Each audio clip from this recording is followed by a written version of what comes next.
Bollywood silver screen presenting sonic the hedgehog. इस कहानी की शुरुआत में हमें दूर के एक प्लेनेट को दिखाया जाता है जहां पर एक हेजहॉग रहता है जिसे कहते हैं सोनिक। सोनिक सुपरसोनिक स्पीड से भाग सकता है। रफ्तार में उसका मुकाबला इस प्लेनेट पर कोई भी नहीं कर सकता। रफ्तार के मामले में इस प्लेनेट पर सोनिक का मुकाबला कोई भी नहीं कर सकता, इसीलिए सब उससे जलते हैं। अब एक दिन सोनिक अपनी गार्डियन के पास जाता है जो कि एक फीमेल आउल होती है। जब वो आउल से बात कर ही रहा होता है कि तभी इस प्लेनेट के कुछ ट्राइब्स इन पर हमला कर देते हैं। आउल सोनिक को उठाकर अपने साथ ले जाती है। ट्राइब्स इन पर तीरों से वार करते हैं जिस वजह से आउल जख्मी हो जाती है, लेकिन वो सेफली सोनिक को नीचे लैंड कर देती है और इसके बाद वो एक रिंग निकालती है जिस रिंग से एक पोर्टल ओपन हो जाता है। आउल सोनिक को कहते हैं कि तुम्हें इस पोर्टल से जाना होगा, तभी तुम्हारी जान बच सकती है।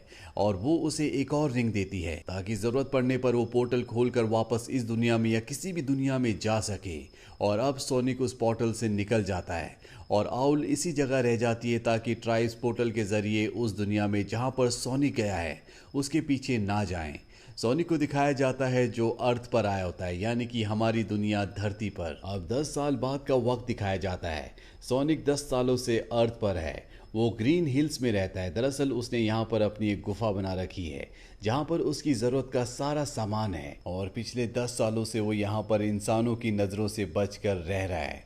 यहीं पर एक शेरिफ को दिखाया जाता है जिसका नाम टॉम है और एक दिन शेरिफ को वहाँ पर सोनिक का एक फैदर यानी कि उसका एक पंख मिलता है। उसे समझ नहीं आता कि ये किस जानवर का है।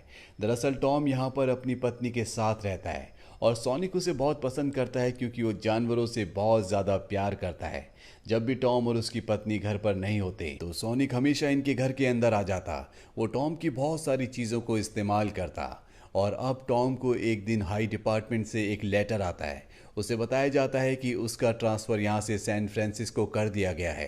टॉम वैसे भी यहाँ की ज़िंदगी से बहुत ज़्यादा बोर हो चुका था। उसे अपनी ज़िंदगी में कुछ नया चाहिए था, बदलाव चाहिए था, इसीलिए वो अपनी ट्रांसफ़र की बात सुनकर बहुत खुश होता है। वहीं सोनी को दिखाया जाता है जो बेसबॉल के प्लेग्राउंड में कुछ बच्चों को बेसबॉल खेलता हुआ देखता है और उसे यहाँ पर एहसास होता है कि उसके भी दोस्त होने चाहिए ताकि वो उनके साथ खेल सके। रात को वो उसी ग्राउंड में आता है और जिस तरह से बेसबॉल में बच्चे भाग रहे थे वो भी ग्राउंड के चक्कर लगाना शुरू कर देता है। वो इतनी तेज भागता है कि यहाँ पर इलेक्ट्रोमैग्नेटिक पल्स जनरेट होती है जिससे पूरे शहर की लाइट चली जाती है। लाइट जाने की वजह से टॉम के घर में अंधेरा होता है और तभी उसे वहाँ पर एक फैदर चमकता हुआ दिखता है और ये वही फैदर था जो उसे पहले भी रोड पर दिख चुका था। टॉम को शक होने लगता है कि उसकी अब्सेंस में कोई ना कोई यहाँ पर आता है। अब रात को पूरे शहर की लाइट एक साथ चली गई थी, इसीलिए यहाँ पर जो United state department of defence होता है वो इस बात से चिंतित हो जाता है और वो इस बात का पता लगाने के लिए डॉक्टर रोबोटनिक को ये केस सौंपते हैं। डॉक्टर रोबोटनिक रोबोटिक्स में बहुत ज़्यादा स्मार्ट, बहुत ज़्यादा एडवांस होते हैं। वो पूरे शहर में रोबोट्स यानी कि ड्रोन्स छोड़ देते हैं और उन्हीं में से एक ड्रोन एक फुटप्रिंट का फोटो लेकर डॉक्टर रोबोटनिक के पास जाता है और जब वो उस फुटप्रिंट को इन्वेस्टिगेट करते हैं तो उन्हें पता चलता है कि ये फुटप्रिंट इस दुनिया में किसी का भी नहीं है, यानी कि ये फुटप्रिंट किसी एलियन का है। और अब डॉक्टर रोबोटनिक की पूरी टीम उस एलियन को ढूंढने के लिए निकल पड़ती है। सोनिक को समझ में आ जाता है कि अब उसके लिए ये दुनिया बिल्कुल भी सेफ नहीं है, इसीलिए वो अपनी गुफा में जाता है और अपने उस बैग को जिसके अंदर रिंग है उसे लेकर सीधा वो टॉम के घर जाता है। वो पोर्टल खोलने के लिए और इस दुनिया से निकलने के लिए अपनी रिंग को बाहर निकालता है, पर इससे पहले कि वो रिंग से पोर्टल को खोलता यहाँ पर टॉम आ जाता है जिसके पास ट्रैंकुलाइजर गन होती है। वो उससे सोनिक पर हमला कर देता है। सोनिक के हाथ से रिंग नीचे गिर जाती है जिससे वहां पर एक पोर्टल खुल जाता है और तभी सोनिक देखता है कि टॉम की टी शर्ट पर लिखा है सैन फ्रांसिस्को और उसके मुंह से सैन फ्रांसिस्को निकल जाता है जिससे सैन फ्रांसिस्को का पोर्टल खुल जाता है। और ठीक उसी वक्त सोनिक के हाथ से वो बैग जिसके अंदर रिंग्स हैं वो उस पोर्टल के थ्रू सैन फ्रांसिस्को की एक बिल्डिंग की छत पर गिर जाता है और इसके बाद सोनिक बेहोश हो जाता है और जब उसे होश आता है तो उसके सामने टॉम होता है। वो टॉम से रिक्वेस्ट करता है कि वो उसे आर्मी के हवाले ना करे। टॉम वैसे भी जानवरों से बहुत प्यार करता है। वो सोनिक की बात मान जाता है और तय करता है कि वो सोनिक की मदद करेगा। वहीं डॉक्टर रोबोटनिक को दिखाया जाता है जो कि अपनी पूरी की पूरी ड्रोन की टीम के साथ टॉम के घर तक पहुंच जाता है। दरअसल वो सोनिक के फुटप्रिंट्स को फॉलो कर रहे होते हैं और अब उसे पता है कि सोनिक अंदर है, लेकिन तभी टॉम बाहर आ जाता है और वो डॉक्टर रोबोटनिक को वहीं पर रोक लेता है। लेकिन इतने में उनके जो ड्रोन्स होते हैं वो खिड़की से अंदर चले जाते हैं। सोनिक उनसे बचता हुआ लुढ़कता हुआ नीचे आ जाता है। डॉक्टर रोबोटनिक को उसकी आवाज़ आ जाती है और जब वो अंदर आते हैं तो उन्हें नीले रंग का एक फैदर मिलता है। वो समझ जाते हैं कि यहाँ पर कोई ना कोई एलियन क्रिएचर है और इसके बाद वो अपनी गन निकाल कर टॉम के ऊपर तान देते हैं और कहते हैं कि अगर तुम जल्दी से बाहर नहीं आए तो मैं टॉम को मार दूंगा। और तभी सोनिक टॉम की जान बचाने के लिए बाहर आ जाता है। उसे देखकर डॉक्टर रोबोटनिक पूरी तरह से डर जाते हैं और अब यहाँ पर ड्रोन्स भी आ जाते हैं जो इनके ऊपर हमला कर देते हैं। लेकिन सोनिक और टॉम इन सब को चकमा देकर यहाँ से गाड़ी से निकल जाते हैं। और अब सोनिक टॉम को कहता है कि हमें सैन फ्रांसिस्को जाना होगा, वहीं पर मेरा बैग है। टॉम भी उसकी बात मान जाता है क्योंकि उसकी जान बचाने के लिए वो बाहर आ गया था। ये दोनों के दोनों सैन फ्रांसिस्को के लिए अब निकल पड़ते हैं। रास्ते में ये एक बार में जाते हैं जहां पर टॉम की कुछ लोगों से लड़ाई हो जाती है और सोनिक उसकी मदद करता है। ये उन सभी लोगों को बुरी तरह से पीट कर वहां से निकल जाते हैं और अब ये दोबारा अपना सफर शुरू करते हैं। लेकिन अब डॉक्टर रोबोटनिक का एक रोबोट इनके पीछे पड़ चुका होता है। सोनिक अपनी पावर से उससे लड़ता है, उसे कई बार हराता है, लेकिन जब भी वो उस रोबोट को डिस्ट्रॉय करता है तो उसके अंदर से एक और छोटा रोबोट निकल जाता है और इसी तरह से सोनिक के बीच में और डॉक्टर रोबोटनिक के रोबोट के बीच में बहुत देर तक लड़ाई होती है। और इसी लड़ाई के चलते इनकी गाड़ी का एक्सीडेंट हो जाता है जिसमें सोनिक को बहुत चोट लगती है। टॉम इस बात से घबरा जाता है, इसीलिए वो सोनिक को अपनी पत्नी की बहन के घर ले जाता है जहां पर उसकी पत्नी भी होती है। दरअसल उसकी पत्नी जानवरों की डॉक्टर है। वो अपनी पत्नी से कहता है कि तुम्हें सोनिक की मदद करनी होगी और वो सोनिक का ट्रीटमेंट करने के लिए मान जाती है। वो जल्दी सोनिक को पूरी तरह से ठीक कर देती है। सोनिक के स्नीकर्स यहाँ पर फट गए होते हैं, इसीलिए सोनिक को लाल रंग के नए स्नीकर्स देते हैं जिससे सोनिक बहुत खुश होता है। वहीं दूसरी तरफ डॉक्टर रोबोटनिक को दिखाया जाता है जिनके पास सोनिक का नीले रंग का फैदर है और वो जब उस पर रिसर्च करते हैं तो उन्हें पता चलता है कि इसके अंदर सुप्रीम पावर्स है और अब वो इस पावर को इस्तेमाल करना चाहते हैं।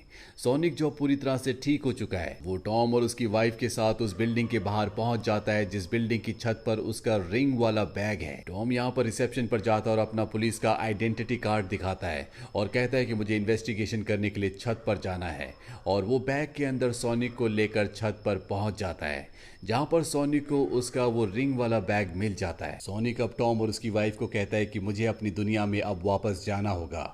वो अपनी रिंग को निकाल लेता है पर इससे पहले कि वो अपनी दुनिया में वापस जाता, यहाँ पर डॉक्टर रोबोटनिक अपने बहुत ही स्पेशल स्पेसशिप में साथ ही बहुत सारे ड्रोन्स के साथ आ जाते हैं। वो सोनिक, टॉम और उसकी पत्नी पर हमला कर देते हैं जिससे तीनों के तीनों ऊपर यानी कि बिल्डिंग से नीचे गिरने लगते हैं।